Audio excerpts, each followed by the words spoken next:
সাত সকালে প্রকাশ্যে চলল গুলি। খাস বাসস্ট্যান্ডের মাঝে বিজেপি নেতাকে লক্ষ্য করে চলল গুলি, চালালো দুষ্কৃতীরা।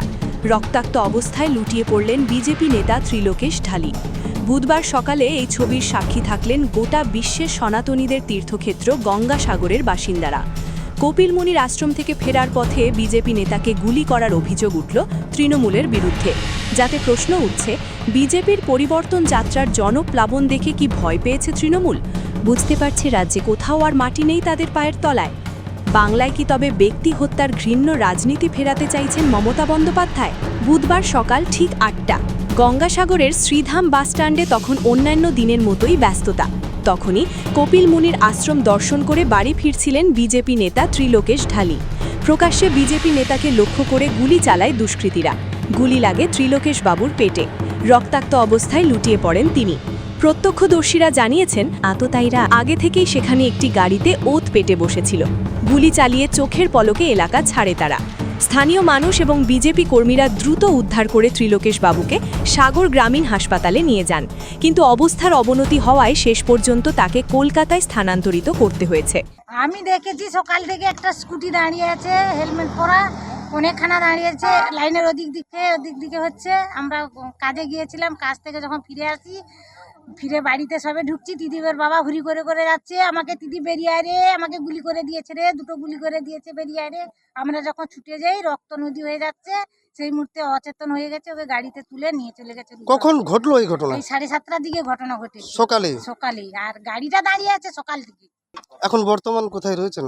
এখন রুদ্রনগর নিয়ে গেছে, আর গাড়িটা গুলি করে সাগরের কচুগড়িয়ার দিকে বেরিয়ে গেছে। কিন্তু কেন এই হামলা? কেন ত্রিলোকেশ ঢালিকেই বেছে নিল দুষ্কৃতীরা? রাজনৈতিক পর্যবেক্ষকদের মতে এর পেছনে রয়েছে তৃণমূলের এক চরম নিরাপত্তাহীনতা। বিজেপির সাম্প্রতিক পরিবর্তন যাত্রা বাংলার আনাচে কানাচে যে জনজোয়ার তৈরি করেছে, তাতে স্পষ্ট হয়ে গিয়েছে যে তৃণমূলের পায়ের তলা থেকে মাটি সরে গিয়েছে। গঙ্গাসাগরেও তার ব্যতিক্রম নয়। আহত বিজেপি নেতার ছেলে ত্রিদীপ ঢালি সরাসরি আঙুল তুলছেন শাসক দলের দিকে। তার দাবি, ত্রিলোকেশ বাবু এলাকায় অত্যন্ত জনপ্রিয়। আগামী নির্বাচনে তার প্রার্থী হওয়ার প্রবল সম্ভাবনা ছিল, আর সেই জনপ্রিয়তাকে ভয় পেয়েই নির্বাচনের লড়াইয়ের ক্ষমতা হারিয়ে এখন খুনের রাজনীতিতে নেমেছে তৃণমূলের ভাড়াটে দুষ্কৃতীরা। প্রত্যেক দিনের মতো বাবা সকালবেলা একটু কপিলমুনি মন্দিরে যায়, ওখান থেকে ফেরার পথে পিছন দিয়ে কেউ গুলি চালিয়েছিল, গাড়িতে লেগেছে হয়তো। পরে দেখা গেছে যে সামনে দিয়ে গাড়ি এগিয়ে নিয়ে এসে সামনে বুকে থেকে গুলি মারে, তো গুলি লেগেছে। এখনও জানি না। বাবার নাম ত্রিলোকেশ ঢালি। হয়তো উনি বিধানসভা ভোটে দাঁড়াতে চাইছে বিজেপি থেকে, এরকম কারণ না কারণ হিংসা হতে পারে, ওই হিংসার কারণে হয়তো হয়েছে। সাগরে আগে কখনো এলাকায় দুষ্কৃতীদের এই ধরনের দাপট ছিল না। তবে কি পায়ের তলার মাটি ফিরে পেতে এখন গুলি আর বোমার ওপর ভরসা করতে হচ্ছে ঘাসফুল শিবিরকে? ঘটনার পর মুহূর্তেই ক্ষোভে ফেটে পড়ে স্থানীয় বিজেপি নেতৃত্ব। সাগর ব্লক অফিসের সামনে শুরু হয় বিশাল পথবরোধ।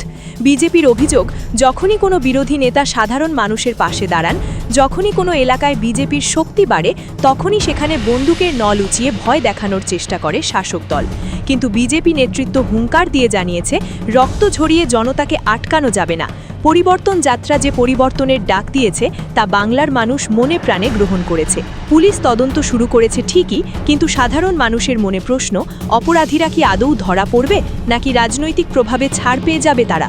পশ্চিমবঙ্গের এই সংস্কৃতি কি বদলাবে না? সময় আসছে, ব্যালটেই মানুষ এই বুলেটের জবাব দেবে। ব্যুরো রিপোর্ট, মাধ্যম।